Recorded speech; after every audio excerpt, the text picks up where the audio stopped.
सजर पत्थर से मैंने राम मंदिर इसलिए बनाया है कि बहुत सालों से अयोध्या में श्री राम मंदिर का सदियों से जो केस चला आ रहा था उसकी पूर्ति हो गई कोर्ट के माध्यम से। और वर्तमान में माननीय योगी जी और नरेंद्र मोदी जी के, हमारे जो प्रधानमंत्री हैं, यशस्वी प्रधानमंत्री श्री नरेंद्र मोदी जी के नेतृत्व में अयोध्या में श्री राम मंदिर भव्य बन रहा है। तो मुझे भी लगा कि अपने कला का कुछ और सजर पत्थर के नाम रोशन करने के लिए मैं भी कुछ नया करूं।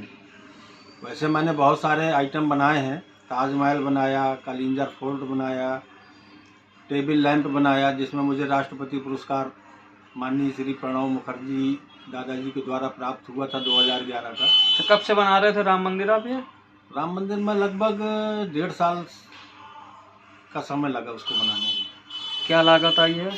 लागत तो लगभग उसमें सजर लगभग 10 लाख रुपए के आसपास का लग गया है।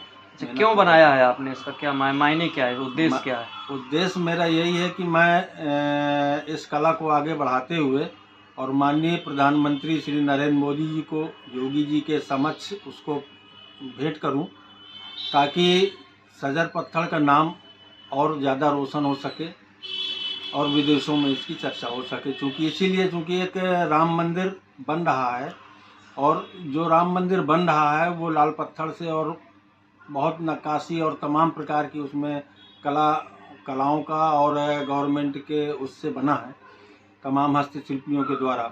मगर ये मेरा एक अपना स्वयं का निजी और सिंगल प्रयास है।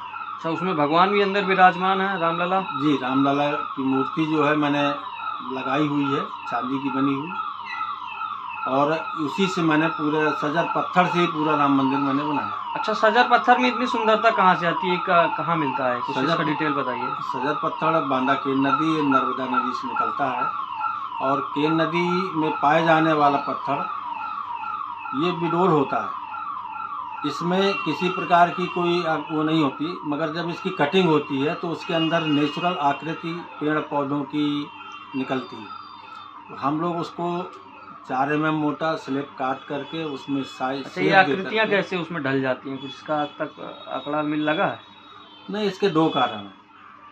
पहला कारण अगर वैज्ञानिक रूप से देखा जाए तो जब ज्वालामुखी फटे थे तो सबसे पहले पत्थर ठंडा हुआ और उस पत्थर के अंदर मैगजीन और लोगों की जो हमारी जो ये धातुएं थी वो इसके अंदर प्रवेश कर गए और ऊपर से पत्थर दबता चला गया, जिसके कारण ये आकृतियाँ बनी। ये एक वैज्ञानिक तत्व है। और जो दूसरा ये है कि जो बांदा केन नदी का जो पानी है उसमें एक शैलोदक नाम का पदार्थ पाया जाता है जो पत्थरों को आपस में जोड़ता है। और पूर्णमासी की अर्धरात्रि में, किसी भी पूर्णमासी को अर्धरात्रि में उस जो पानी के अंदर पड़े हुए पत्थर में जिस किसी की भी छाया उस पत्थर के अंदर पड़ रही है, पत्थर के ऊपर पड़ रही है, तो उसकी जो भी छाया पड़ रही है उसका चित्र उसके अंदर आ जाएगा। ये एक बहुत ही खास नदी है, इसीलिए प्रकृति का एक चित्रकारी कहते हैं, अमूल्य धरोहर है। हम उसको अभी इसमें GI टैग भी मिला और माननीय योगी आदित्यनाथ जी की महत्वाकांक्षा योजना YODI-OP में भी ये शामिल है। और बांदा का नाम रोशन करने के लिए मैंने ये सजर पत्थर से राम मंदिर बनाया है, ताकि मैं माननीय प्रधानमंत्री श्री नरेंद्र मोदी जी को भेंट कर सकूं। प्रयास है कि 22 जनवरी के पहले या 22 जनवरी तक मैं इनको अयोध्या पहुंचा सकूं, ऐसा मेरा प्रयास है।